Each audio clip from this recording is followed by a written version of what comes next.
kuko abantu benshi barava mu isezerano n'igihe cyo gutabagwa cyari kigeze. Haleluya, bakava mu isezerano.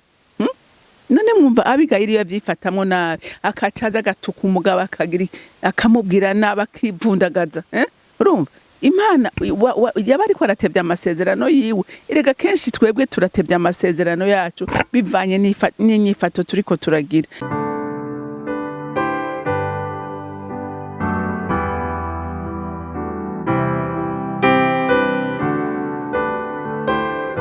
Bakunzi bahori CANAAN TV, ndanezerewe kandi gusubira guhura namwe ngo tuganire ijambo ry'Imana. Ariko imbere yuko dutangura kuganira, reka tubanze dusenge. Mana yanje, mwami wanje, ndaguhimbaza kandi ndagutazira kuko uri Imana yacu kandi uri umwungere wacu. Uri umuvyeyi mwiza uturinda kandi ukaturagira. Mwami Imana, waduhaye kurangiza indwi neza, uduhaye gutangura indi nshasha mu mahoro yawe n'umutekano wawe.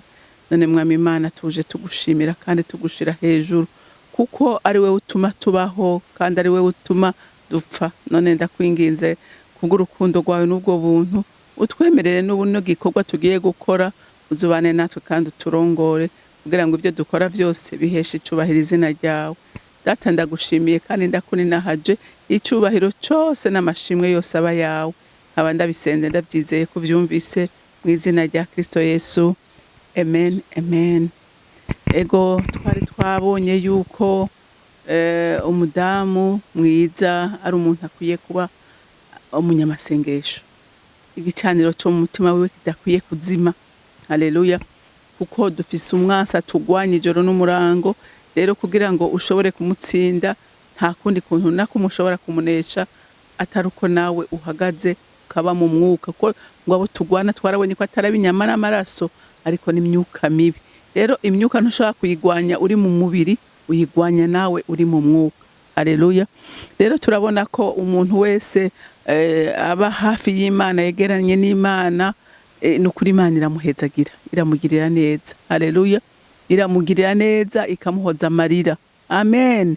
Ikamuhoza amarira kuko hari igihe umuntu vrema abaho mu buzima bubabaje, ariko iyo yizirikiye ku Mana, Imana ikamugirira neza, ikamuhoza amarira. Haleluya. Reka turabe ngini Imana. Urumva ko Abigayili twarabonye ko yari yararonse umugabo w'igipfu, umugabo w'ikigaba, ko niko n'ijambo ry'Imana ryatubwiye ngo yari igipfu, ngo yari umunyakibi. Urumva kumva ari umunyakibi hamwe na bibiri irindi bishingira intahe. Uyo mugore ntiyabayeho ubuzima bworohewe. Haleluya. Nuko gusa yari umugore w'umunyabwenge kandi ijambo ry'Imana ryatubwiye ko ari umugore w'umunyakaranga. Yarazi ingene amufata, yarazi ingene ashobora gushika kuca ashaka. Haleluya. Kubera afise ubwenge bw'Imana. Reka rero dusome muri Samweli wa mbere, turasoma kuva ku murongo wa 39 dushikane ku murongo wa 42. Haravuga ngo bukeye Dawidi yumvise ko Nabali yapfuye, aravuga ati Uhoraho ashimagizwe, yamburaniye akankura ko ibitetegwe Nabali yari yanteye, agata ko jewe umusabyi wiwe akambuza gukora icaha. Kandi inabi ya Nabali Uhoraho akayimusubiza ko ku mutwe. Hanyuma Dawidi atuma kuri Abigayili kumuresha ngo amucure. Abantu ba Dawidi bashitse i Karumeli kwa Abigayili, baramubarira bati Dawidi akudutumye ko ngo agucure ubu umugore wiwe.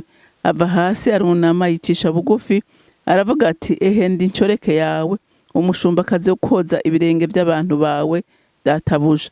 Nuko Abigayili agira n'ingoga, arahaguruka aja ku ndogoba, ari kumwe n'abigeme 5 bamucorekeye, akurikira izo ntumwa za Dawidi abo umugore wiwe. Amen. Murumvise yuko igihe Abigayili yahura na Dawidi, yaramubwiye ati nta kintu na kimwe kizokubuza kuba umwami. Haleluya. Ati kuko we ugwana intambara nziza. Ati kandi ati ni washika mu bwami bwawe, ati ntuzonyibagire, uzonyibuke. Haleluya. Dawidi ashiraho isezerano, aramubwira ko azomwibuka. Rero kubera igihe Abigayili abwiye amakuru umugabo wiwe, akamubarira ingene Dawidi yari yaje ahagurutse kuza gutikiza zina muhungu mu rugo rwabo, ngo yaragize ubwoba, ngo amera nk'igiti. Haleluya. Amera ngo nk'igiti. hama haheze iminsi arapfa. Apfuye niho Dawidi yumva amakuru aranezerwa, aravuga ati by'ukuri Imana iramporeye yarambugiye kumena amaraso. Hanyuma rero aravuga ati rero uyu mugore ko nari nashyizeho isezerano reka ndamucure. Haleluya. Ngo acatuma imisore yiwe igira iki, igenda kumubarira ko Dawidi yifuza yuko yoza bakabana. Haleluya. Bisigura yuko iyo uciye bugufi imbere y'Imana, haleluya, ibyo wabona nk'ibibazo imbere yawe, Imana irabihinduramwo umunezero. Haleluya. Imana irabihinduramwo umunezero. Arico gituma notera intege umuntu pardon, notera intege zina mu mama wese. Uyu munsi ushobora kuba uri mu bibazo, ushobora kuba uri kurarira, ushobora kubona nukuri uvuga uti jewe agahinda ni kenshi, umugabo wanje ntanyorohereje, ibibazo bibaye byinshi ndi jenyene. Ariko ndagira ndakubwire ngo ifata iyo Mana. Haleluya. Uyifate uyigumye, ntuyivirire, kuko Imana yacu ni Imana idahemuka. Haleluya. Ni Imana imva ntiraba nk'abantu, iraba mu mutima w'umuntu ikabona umubabaro wawe d'abord irawuzi. Ibyo ucamwe byose nta kintu na kimwe gihishijwe mu maso y'Imana. Haleluya. Nta na kimwe gihishijwe mu maso y'Imana. Agahinda ufise, umubabaro ufise, ubukene ufise, ibyago uri kuracamo, Imana byose irabizi. We yumireko. Haleluya. Uyibari uti jewe ati nutampemukira jewe sindaguhemukira. Ntuve ku Mana ngo Imana ivuge ngo naka yantaye. Haleluya. Niyahemuka iguhemukire. Turabe ico nzi neza ntakekeranye nuko Imana yacu idahemuka. Imana yacu ntihemuka. Imana yacu ntivuguruza ku isezerano ryayo. Haleluya.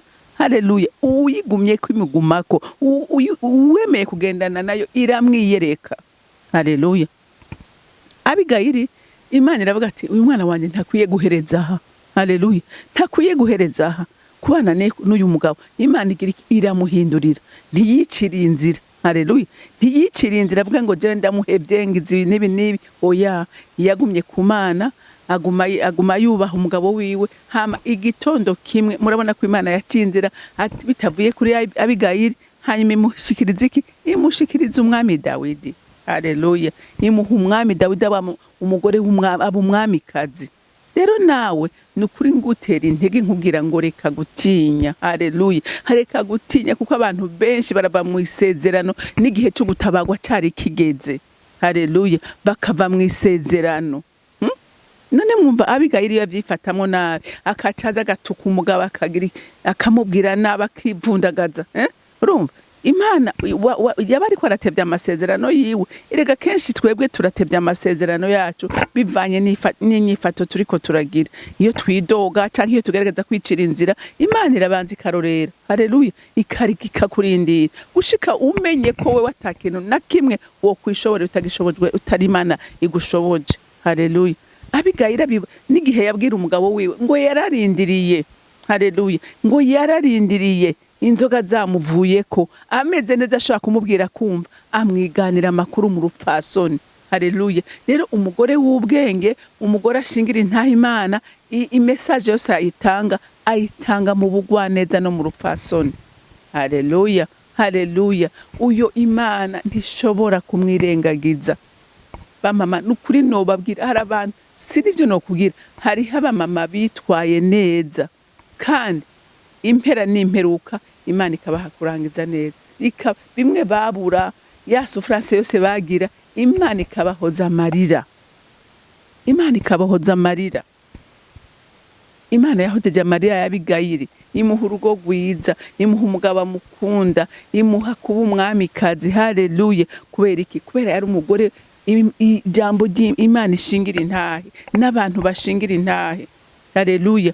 Kubona n'uyu mukozi aza akamwikonfiya akamubwira nuko yarazi ko ari cyashobora gukora. Erega hari abagore niyo hoba hari kibazo mu rugo, umukozi adashaka kumwegeranywa namubarire, adashobora, kubera azi ko ari umugore atacamaze canke ari umugore atera amahane, ari umugore atumviriza abantu.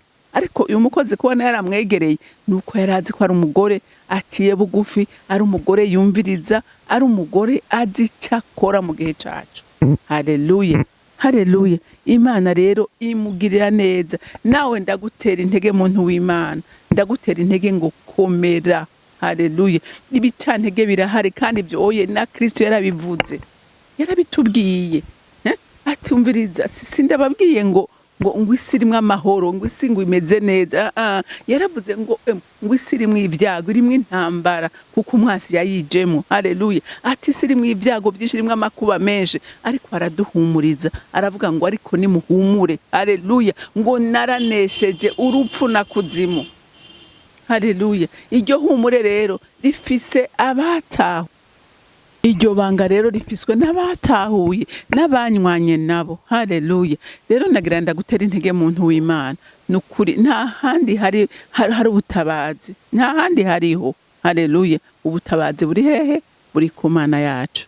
Rero igihe wabitahuye menya ngo ibikugerageza, ibikugora byose, menya ngo ndafise umutabazi. Haleluya. Ndafise umukunzi. Yesu Kristo yaranadusengeye imbere gusubira mu ijuru. Haleluya. Kuko yarazi sadusize mwingene imeze. Aravuga ngo data ngo sinkubwiye ngo bakure muri inosi, ariko ngo uyibarindiremwo. Iryo sengesho ntiyarisengeye abakiriyagi, natwe iryo sengesho yaridusengeye. Rero ndaza ngukomeza muntu w'Imana nkubwira ngo shikamushira amanga. Haleluya. Shikamushira amanga, ntutinye, hanga amaso Imana iragupfumbase mu kiganza cayo. Haleluya. Ivyo ucamwo vyose bikugerageza byose uyisunze ntacu uzoba.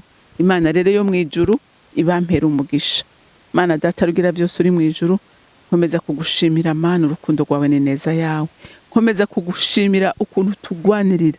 Nkomeza kugushimira ukuntu twitaho. Nkomeza kugushimira ukuntu tuba hagufi. Kandi mwami Imana warabivuze neza ngo abanje nabaciye nk'imanzi mu biganza byanje ngo ndabahoza kwijisha uko bukeye nuko bwije. Kandi ngo ukoze kubona toranije abakoze mu mbone y'ijisho ryawe. Ndagushimira mukunzi mwiza ko turi imbone z'ijisho ryawe. Ndagushimira ko twitwararika muri gato na kanini. Ndagushimira Mana. Rero ukomeze haleluya. Abana b'Imana bose bazokumvira ijambo. Ivyari bibateye ubwoba, ivyari bibahagaritse umutima, bamenye kuri hejuru ya byose kandi ubwanje byose kandi utegeka byose. Nta na kimwe cobuza gushitsa umugambi wateguye ku bana bawe. Urakoze wa Mana we, kwihumure ryawe nituze ryawe uhaye abana bawe. Hama icubahiro cose n'amashimwe yose aba yawe. Nkaba ndabisenze ndabyizeye kuvyumvise mu izina rya Kristo Yesu. Amen. Amen. Mwarahezagiwe, mugira umunsi mwiza.